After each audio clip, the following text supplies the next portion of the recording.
Dame Margaret is a personal role model, and being able to work with her in her capacity as a UNA UK advisor is certainly one of the perks of my jobs. She has been a pioneer in what was once the exclusively male world of diplomacy and international affairs.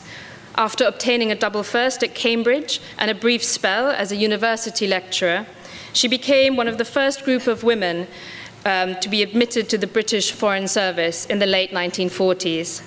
In 1952, she joined the UN as a local staff member in the Philippines. She worked for the organization for 41 years, becoming, in succession, the first woman to hold the posts of resident representative in charge of a field program, then Assistant Secretary General, and ultimately Under Secretary General. She was also the first woman to head a military peacekeeping operation. Her career was spent mainly in the field, working on operational programs in many different areas: economic and social development, narcotic drugs, crime prevention and criminal justice, disaster relief, and peacekeeping. She lived and worked in over a dozen countries, visited more than 130 on official mission, and was involved in many dramatic events, such as the Pinochet coup of 1973 and the civil war in Angola in 1992-3, where she was the object of death threats. She has been honored by the governments of Austria, Bolivia, Chile, Morocco, and the UK, and has honorary doctorates from the universities of Cambridge, Essex, London, and Westminster. She has written several books, among them Never Learn to Type, A Woman at the UN, in which she relates her experiences and which I warmly recommend. And she continues to write and lecture on the UN and to train military and civilian personnel in peacekeeping and peace building. It also gives me great pleasure to introduce John Ericson, Chief of the Outreach Unit in the Office of Human Resources Management of the UN in New York. If you received our publicity for this session, you will have seen that we billed John as probably the best person in the whole UN system to answer your questions on working for the organization. I have heard him speak before, and I know that he's going to live up to that billing. John has worked for the UN for some 3 decades, having joined the UN in Vienna in 1982. He worked in social affairs, training, administration, recruitment, and staffing. He spent 5 years at the Economic Commission for Africa in Addis Ababa as a social affairs officer, and he served in peacekeeping operations in the former Yugoslavia and Cambodia, and he has also worked in Bangkok and Nairobi. To demonstrate the breadth of his duties during this period, he was involved in the evacuation of UN staff from Ethiopia in 1991 and also ran a polling station during the 1993 elections in Cambodia. Last but certainly not least, I'm delighted to introduce Andrew Felton, who is Senior External Affairs Officer at the World Bank. We have been wanting to feature someone from the World Bank in our careers events for a long time, so I'm really pleased that he can be with us today. He took up the position of World Bank representative to the UK and Ireland in September 2010. Prior to this, he worked for 13 years within the Department for International Development, the UK government's international aid ministry. He began his career at DFID, conducting evaluations of the department's work across the world before joining the Fast Stream program in 2001. Most recently, he served for 2 years as deputy head of DFID's office in Sierra Leone, and he led the UK's human development portfolio, health, education and water, and also worked extensively on the launch of free healthcare for pregnant women and children under 5. He also worked in DFID's office in Tanzania, with responsibility for the UK's general budget support and HIV/AIDS programs, and he covered the Balkans, managing DFID's development programs in the region shortly after the cessation of the war. Before I invite Dame Margaret to come to the lectern, a quick word on how this session will work. The speakers will each give short presentations, after which we will open the floor to questions. We knew that this panel would be one of our more popular sessions, so we asked our members and supporters to send us questions for the panel in advance via social media, email, etc.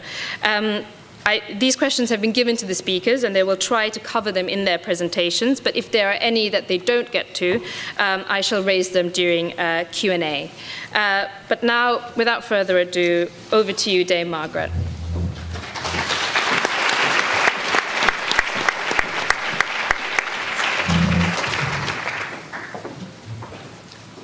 Well, I don't really feel I need to say any more because Natalie has already told you exactly what I've done in my life. But let me first of all say how refreshing it is to be. We hear so much negative talk about the UN, and it's wonderful to see so many people here today, in spite of the weather, who really do obviously believe in the UN and who would like to serve it. And I am here really just to try to encourage you in those ambitions, though sometimes it's not always easy to get into the organization. I think the next speaker will be able to address that subject and actually many of the questions that you have put. But what can I say? Yes, 41 years, over 41 years, that was the official part of my life in the UN, which, well, I still now, even though I'm retired, still try to serve the UN in whatever way I can. And I often say that this was the best definition of an optimist that I know, to stay 41 years with the UN, because, of course, there are many frustrations and setbacks along the road. But if I had my time all over again, I would just want to do just that.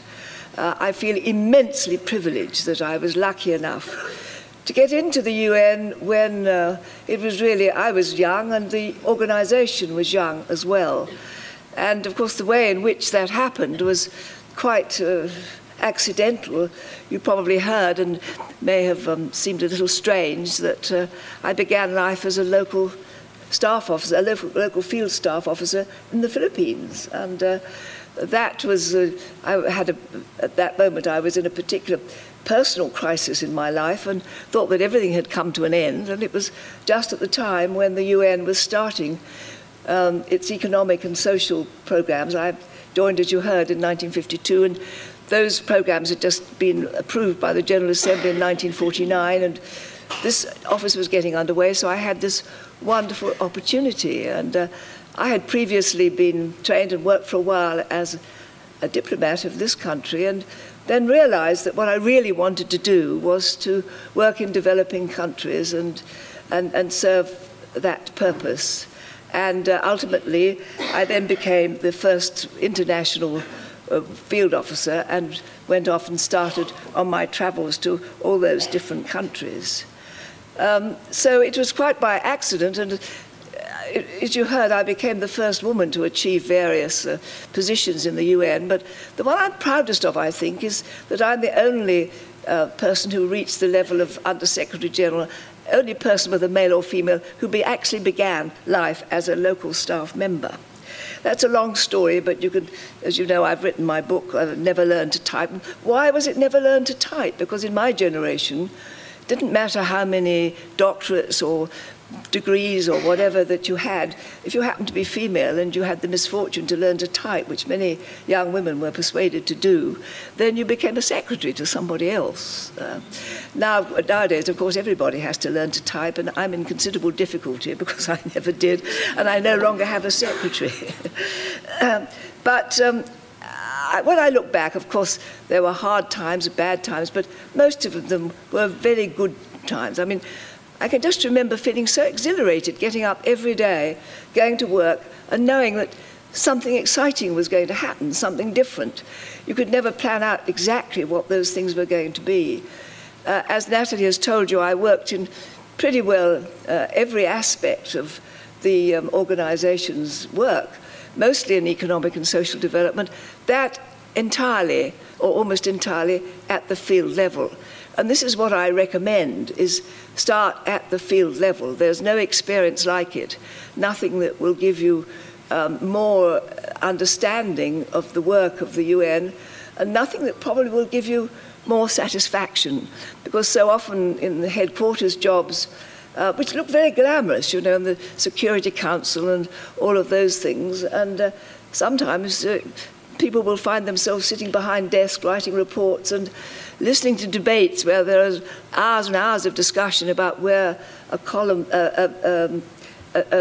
comma should be put, or whether it would be better to have it as a semicolon, or perhaps what kind of verb you should have. I mean, I remember in Angola, after the the peace process disintegrated into war, during months, the Security Council had these series of resolutions where the main verb just got stronger and stronger, but didn't actually result in effective action. Whereas at the field level, you can make a difference. And of course, there are, as I say, frustrations and setbacks. I saw many revolutions and coup d'etat and so forth, which actually really harmed the work that we were trying to do. The first one, well, in fact, you know, when I started out, when you became a head of mission, the government had to give approval for you to be appointed, a sort of what we called an agrément.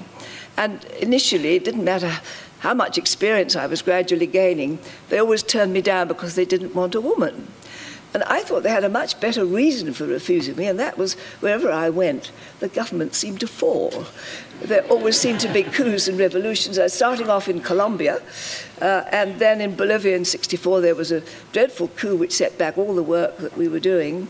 And of course, the dreadful experiences that, of the Pinochet coup in Chile, only capped, I think, by my experiences in Angola, about which I talked a little bit this morning.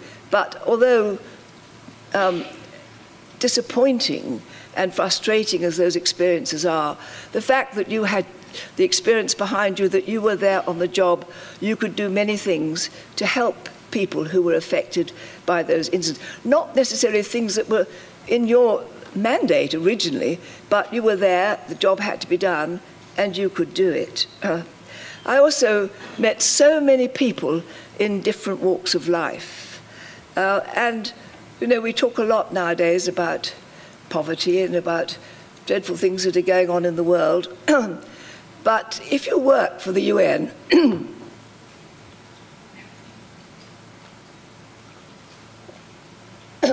if you work for the UN and in the front line, then you know those people. They're not statistics. They're not percentages.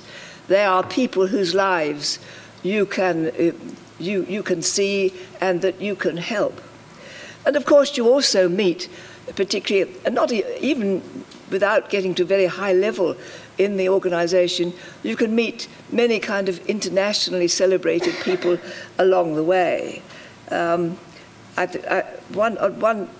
sometimes give lectures or talks to schools, and at one school I was asked, what people have you met? And I mentioned people like Kennedy, Gorbachev, and shame to say that quite a lot of people didn't seem to know who Gorbachev was, although he was quite recent, and a few other people like that. Of course, the only one that really registered with them was that I had actually met Che Guevara. So after that, that really made my name. And I had when I first went out to the developing countries, for instance, when I went to Bolivia a long time ago now, in the 1960s, the early 1960s, we had projects all over that country, which is as big as France and Spain combined. Very wild, beautiful country, but in those days without any roads or no paved roads. Often the bridges weren't working and so forth. And so you went out in your Jeep and you traveled around to all these places where we had experts then in those days working in the field alongside, for instance, on a rural development project or on a mineral exploration project in really very difficult conditions, but very exciting and adventurous trips those were. And of course, so rather like Robert Louis Stevenson, you probably remember his expression, to travel hopefully is better than to arrive, and I think that we traveled hopefully a lot of the time. But we also sometimes traveled dangerously, and as you heard, for instance, in a situation as in Angola, there were death threats and things of that kind. But the thing that kept one going throughout all of this was the ideal of the UN. When one joins the UN, you sign an oath that you will not accept instructions from any government or anyone other than the Secretary General. I'm not sure that this is always observed by everybody nowadays, but it is a wonderful thing to know that you belong to this international group of officials. Dag Hammarskjöld, who was one of the many people I had the privilege to meet, and whom I still think of as the best Secretary General that the UN ever had. And he, in I think it was 1948 in Oxford, gave this speech about an international civil service, his real ideal of what this should be. Unfortunately, it hasn't totally come about. But in the UN, you meet many, many like-minded people from all different countries, with whom you really feel complete sort of unity with them for what you're doing, and particularly in the front line, particularly if you're in a disaster relief situation, or if you're in a peacekeeping operation, when things are not going well and where the conditions of life are difficult. But there is this bond between people, because most of those people are there not to further their own careers, but rather because they are absolutely committed to the job in hand and to the UN. I think, Natalie, you wanted me to say a little bit about what it was like being a woman, and what are the challenges for women today in the organization. Well, as you heard, I was the first at many things. That was tough. That was challenging. It was also a tremendous responsibility, because you felt, that it wasn't just your career that was at stake, but on whether you did well or badly would depend how women in the future would fare. When I became the first woman resident representative, which was in 1956, I was very much aware of those responsibilities, and everybody was, particularly all the men, were watching you, because they were waiting for you to fall flat on your face. So you had to be very careful not to do that. And after 7 years, when still no other woman had been appointed as a resident representative, I asked, am I the light that failed? But however, then they did appoint another woman, but for a long time we were only two. And I don't have the exact numbers in my head today, but it's still not, I mean, there are many, many more women as heads of country programs, but I don't think they have not yet reached 50%. And I think in many walks of life, and I think it's much easier for women now, because then being a woman was a distinct disadvantage. Now it is an advantage not to be used lightly, but if you have all the proper qualifications and the experience and the dedication, then as a woman you have a much better chance now of being admitted to the organization. But one thing that still remains true is that you do still have to do better than a man in order to prove that you're up to the job. And of course there are all sorts of, in my day, of course, there was sexual harassment. That's not just been invented recently, except that it wasn't then recognized, and there was no recourse. There was no one that you could go to if that happened, and it happened quite a number of times. There are also what I would call awkward encounters. When I was in the Foreign Office, there was a rather, somebody who was already out of date then, who wrote, rather to the anguish of Ernest Bevin, who was the Foreign Secretary, a handbook of how diplomats should deport themselves in different situations and so forth, at dinner parties, at funerals or whatever, all addressed to men and not to women. But one thing that it didn't tell you, it was quite good advice for my life afterwards in the UN as a head of mission. What it didn't tell you was what you do if a general who has just seized power in a successful coup d'etat falls asleep on your shoulder in the middle of the jungle. That's another story of its own. But so there are other little perils out there.